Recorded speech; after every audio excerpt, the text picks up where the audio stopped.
AI could be quite dangerous if it's not fully, if they're not good guardrails.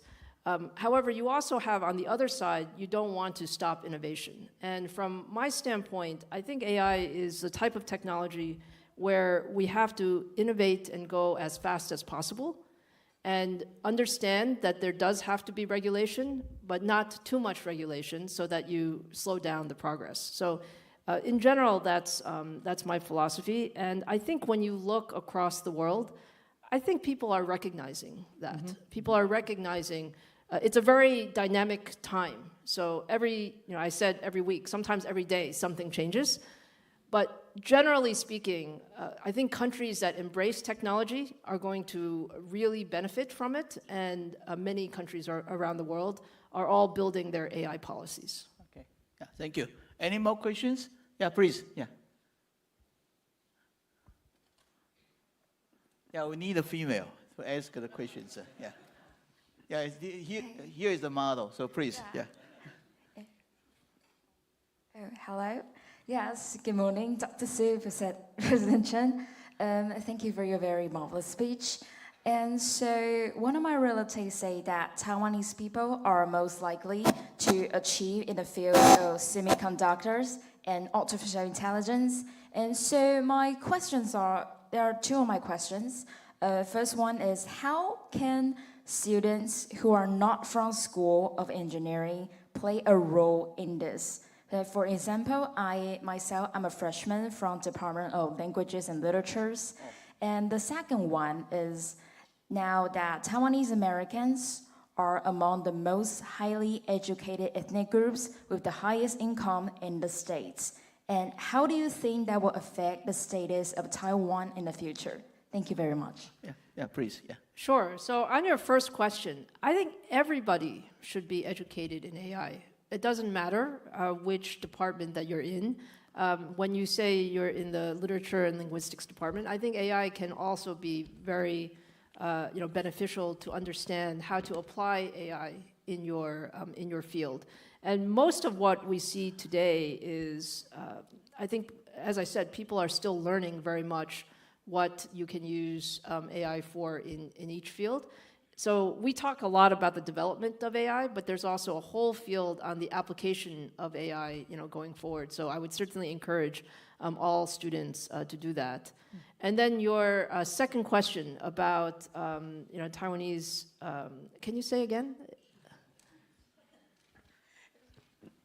Taiwanese Americans are among the most highly educated ethnic groups with the highest income in the States. And how do you think that will affect the status of Taiwan in the future?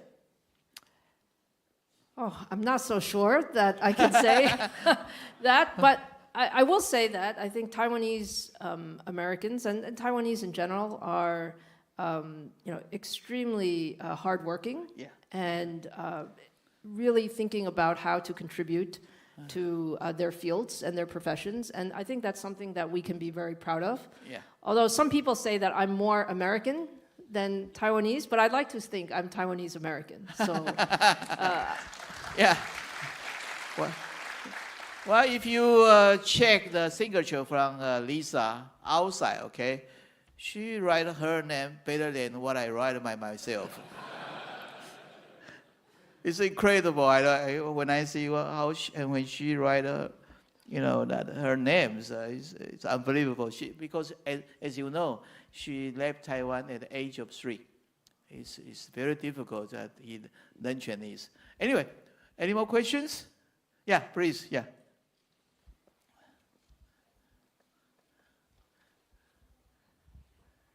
Good morning, Dr. Lisa and President Chen. And as I know, AMD has experienced through many highs and lows. I would like to know especially the lows, and how do you maintain your confidence during difficult times? Thank you. Sure. So probably the most difficult time for AMD was when we had to really, when I started, it was in 2014 timeframe. And at that time, the company had a roadmap that was not competitive. So if you're in a technology company, you must have, your product is the most important thing. I would say that's the number one thing. And so our goal was to really reframe our product roadmap and ensure that, I had 3 priorities. The first one was to build great products. The second was to have very, very deep customer relationships, because I think together in this world, there's, as I said earlier, there's no one company that has all of the good ideas. Collaboration is very important. And the third is to be very agile and move very quickly. So in that standpoint, our biggest job was to give ourselves time to build this great roadmap. And we're now, I would say, our CPU roadmap is based on our Zen technology. We're now on the 5th generation of the Zen technology. I can say we went from, let's call it, not the best to today. I feel that we have the best CPU technology in the world. And we have also a lot of a broader roadmap going forward. So I think the key is, in those times, to be very clear about what you're trying to achieve. And for us, it was always, in a technology company, is to build great products. That's the number one foundation. Okay, yeah. Any more questions? Oh, I should look for a different side. Maybe this one, yeah. Good morning, Dr. Su and President Chen. Thank you for your inspiring lecture. And as a student majoring in electrical engineering, I'm curious about the development trends in the semiconductor industry and IC-related industry in the next 5 to 10 years in this era of AI. What are your thoughts on this? So in terms of the semiconductor trends, I think there are a few key trends. I would say we start with the idea that we have to have a very holistic design environment. So hardware, software, systems all need to be optimized together. Probably one of the most exciting parts about AI is we're still in the very early innings. So I would say, we still have probably 10 years of very significant innovation in AI. And on the application space, we're going to go from, today we talk about AI making our businesses more productive or making our people more productive. As we go forward over the next many years, I think we can see much larger changes in terms of what AI can do for us.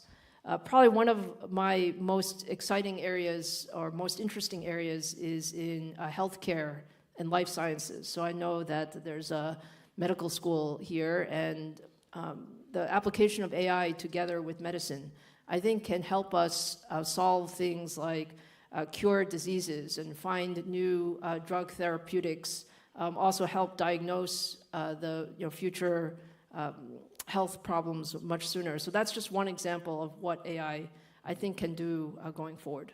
Okay, thank you. Well, there are too many questions. Yeah, maybe from the female, please. Yeah, and then you. Okay. Yeah. No. Another one. We give our female students one more chance. Yeah. Thank you, Dr. Su and President Chen and all the guests here today. I'm Yvonne. And so you just mentioned different leadership and different style. So I'm curious, for us, most of us here are Taiwanese, and for our background, educations, and possibly culture, is there anything you would like to remind us if we want to become a future leader in the international stage? Thank you. Well, such a deep questions. I would say the following. I would say that I would encourage you to be very ambitious in what you would like to achieve. So the most important thing for either young students or early in your career is you can do anything. Okay. So have a very big dreams, and if you tell somebody or tell people, tell your colleagues or your managers or your future mentors, people will help you to achieve those opportunities. So that's one of the things I would say, because sometimes I would say for Taiwanese or Asian people, we're sometimes a little shy. Yeah. Maybe. Yeah. Not President Chen. Oh, no. I have a question for you based on her questions. Okay. Well, actually, more recent, when he ran the TSMC, in the beginning, he told his employee, one day, we will exceed Intel in the future. At that time, nobody believed him. It's around maybe around 1990 something to 2000. He strongly believed one day he will become the most important company in semiconductor in the world.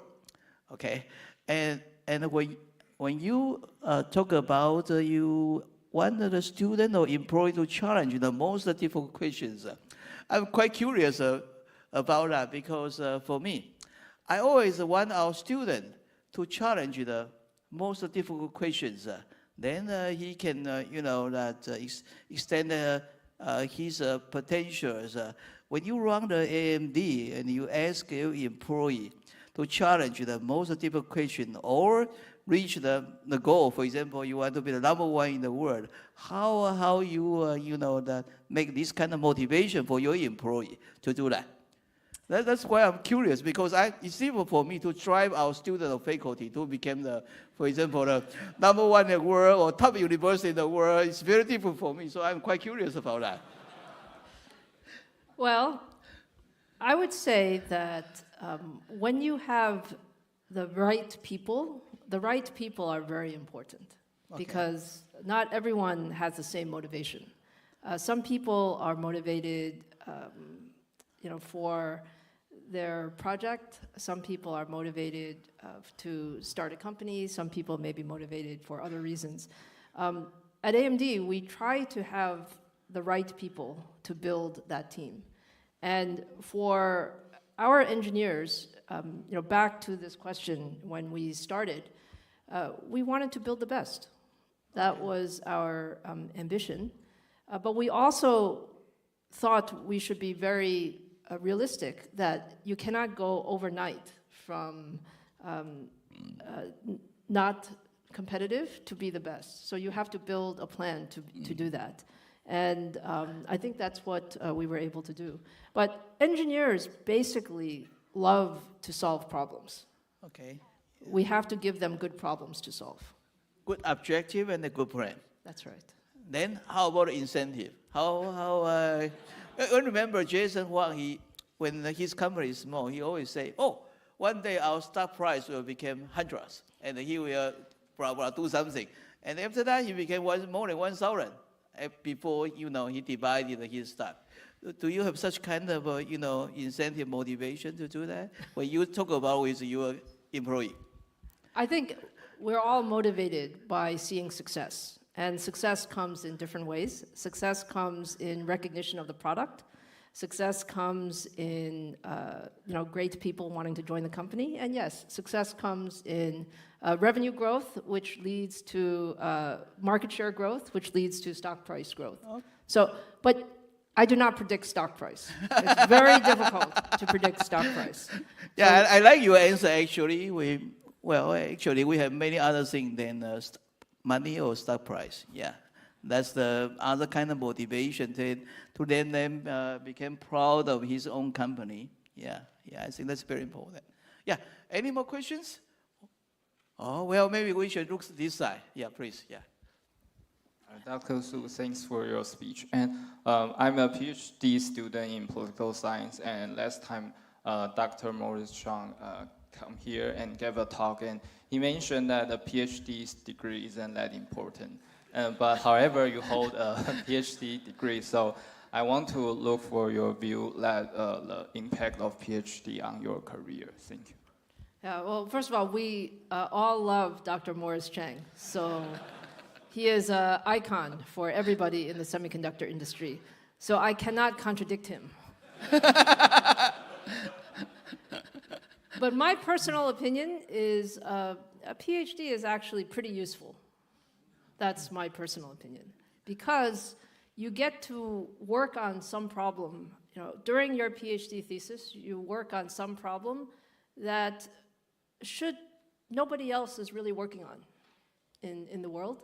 And that gives you a lot of opportunity to explore much broadly than sometimes in a company you become much more focused. So I actually think PhD is pretty useful, but it's different for every person. Yeah. Well, maybe we, please. Yeah, maybe this. Oh, that side? Oh, please, I'm sorry. Yeah. Maybe we shift to different locations. That one, yeah. Hello. Morning, Dr. Su and President Chen. As Dr. Su mentioned before, it's like graduate school training is different from the undergrad school, all the stuff. And then I was just curious about what top 3 things you think as an engineering student is the soft skill or hard skill that we should learn from the graduate school. And then the other thing is that I want to ask about what is the mindset about when you're having setbacks in rock bottoms? What keeps you keep going? Like that not just in the companies, about life, about everything that happens to you.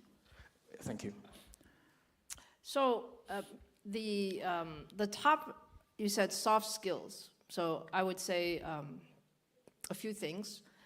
One is, you really have to think that the world changes very fast. So it's important to be actually quite agile in your thinking. Maybe today you think this is the right path, but you will learn something every day. And I have a big philosophy that says you need to continuously learn all the time. Like every day you're going to learn something new, and you can decide how you might change your path. That's something that I use very much, and I would suggest that that's an important, you call it soft skill. So, and then to your second question about how do you deal with setbacks, I would say, look, I said earlier, you actually learn the most when you have a setback, when you have a failure, when you have something. Like I can tell you so many examples of my setbacks, but my advice to you is you can be sad for just a short time. Of course, we're all human beings, right? So if you have something that you're working on that didn't go the way you wanted to, you might be a little bit unhappy, but only for a very short time. And then after that, you learn and you get really focused on your next thing. Okay. And I think that's the key piece. Okay, so probably we have final 2 questions. Okay, yeah, please. Oh, well, there's too many. Let me see. One, too many selections. Maybe one from here and one from here, please. Okay, yeah. Yeah, please. Yeah.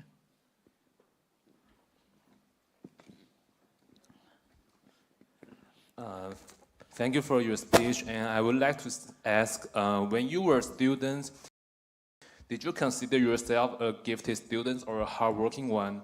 And in your opinion, which is more important, talent or effort? Thank you. Okay, I can say for sure, I'm just an okay student. Okay meaning pretty good, but not A++. Maybe like, sometimes A-, that kind of. I actually think everyone is different. Everyone is different. Yes. And the most important thing is take whatever you learn to apply it in the real world. So I would say that's what I learned the most. Even as my device physics was very, very hard class. I don't know if any of you are taking device physics class. So I thought the written problem is very hard. But working in the lab on a project, I was really good. And so everyone has their specialty.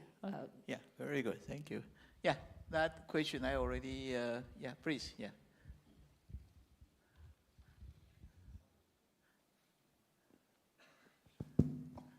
So thank you, Dr. Su and President Chen.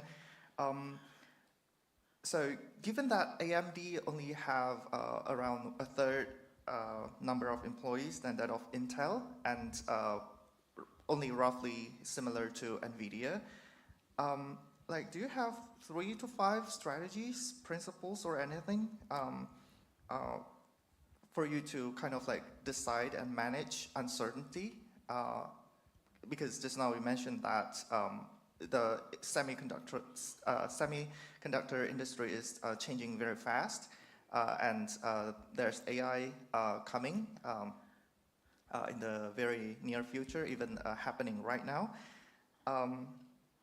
And so, what are the strategies and principles to stay competitive yet innovative, and also stay agile, while also maintaining the most profitability and sustainability? And my second question is that, do you, like, for AMD, do you always compete head-to-head with other companies in the same industry? Or do you, like, how do you identify a new blue ocean for AMD to have a nicer, you know, business and also largest profit? Yeah, thank you. Yeah, so very long question. So your first question about you know, number of people and the strategies. Let me say one thing. I'm a big believer in, it's not the number of people that you have for anything. For, you know, if you think about a company or if you think about a project, it's not the number of people that you have. It's, do you have the right people to do the things? Yeah. So when I first started at AMD, we had 8,000 people. People used to say, oh my goodness, you're so small compared to Intel. Actually, at that time, I think Intel maybe had 10 times the people of AMD. And they said, Lisa, you're crazy. Why are you doing that? You cannot possibly win. And I said, really?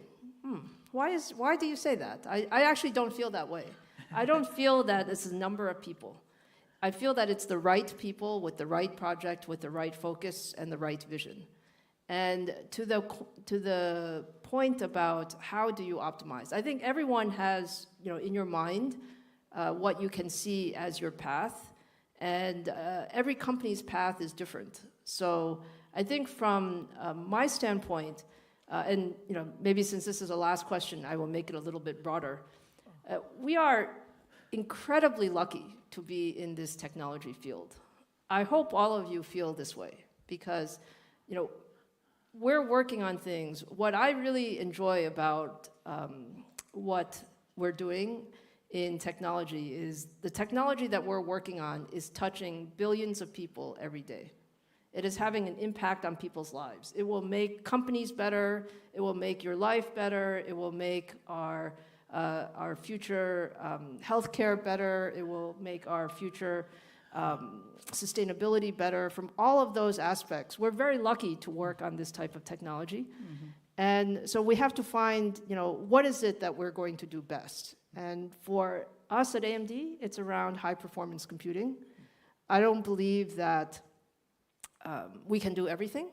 So, but I do believe that in high-performance computing, it can have a very wonderful impact on people's lives, and you know, that's what we choose to do. Okay, yeah.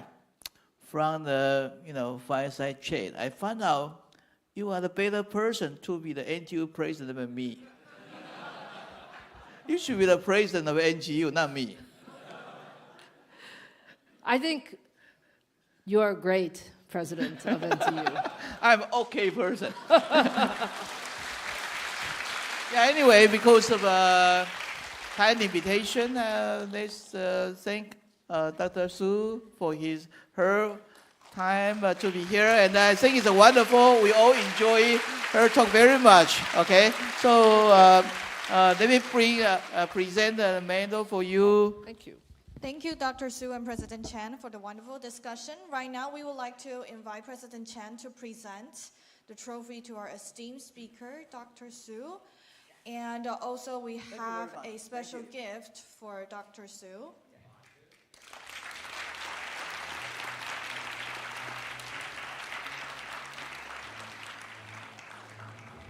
Thank you very much.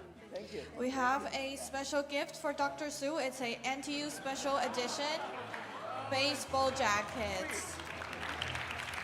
NTU. Yeah, NTU.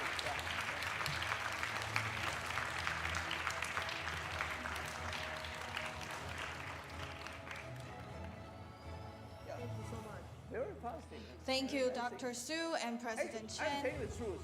You are better to be the NTU president. Oh, you are. I'm a little busy right now. Thank you, Dr. Su and President Chen. We will now proceed to the group photo session. Ladies and gentlemen, to ensure everyone is included in the photo, please move closer to the middle of the lecture hall. Thank you.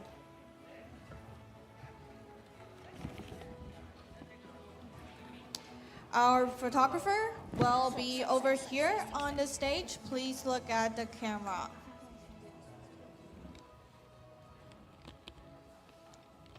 Okay, and on the count to 3, 1, 2, 3.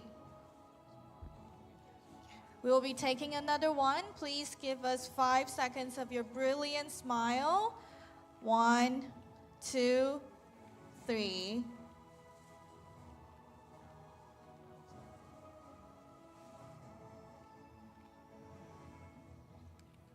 Five more seconds. Thank you very much. 5 more seconds for your brilliant smiles. 1, 2, 3. Are we good? We good? Okay. Thank you very much, ladies and gentlemen. I would like to invite you again to give a round of applause to our esteemed speaker, Dr. Lisa Su, for sharing her valuable insights with us. Right now, we would like to welcome the audience if you wish to take a picture with Dr. Su. Please wait patiently and line up at the middle side of the stage. We would like to make sure that other exits are available for leaving. 接下来我们会开放合照时间，但是请在舞台前方走到依序排队，以利其他人离场。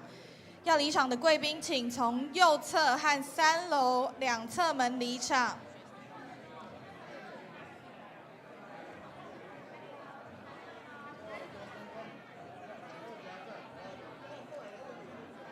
不好意思，合照排队的线从这一条开始。 以学生为优先，不好意思。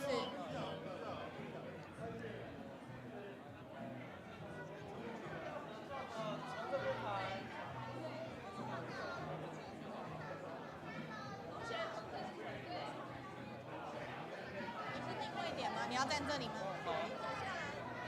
要往上排。不好意思，要合照的同学，请因工作人员引导，从定位点开始排队。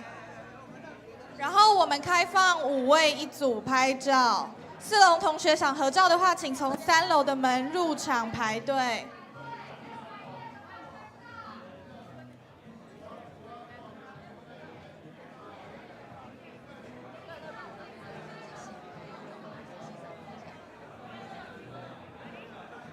不好意思，想要合照的同学，请依序照这条排队。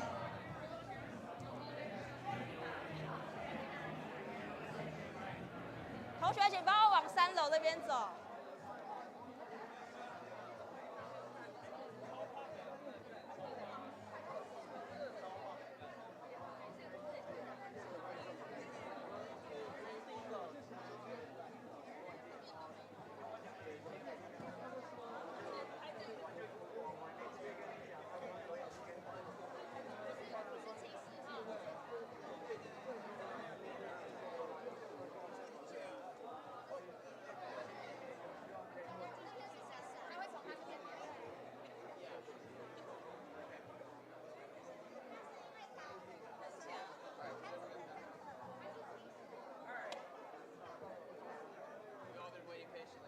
Let's get 5. 1,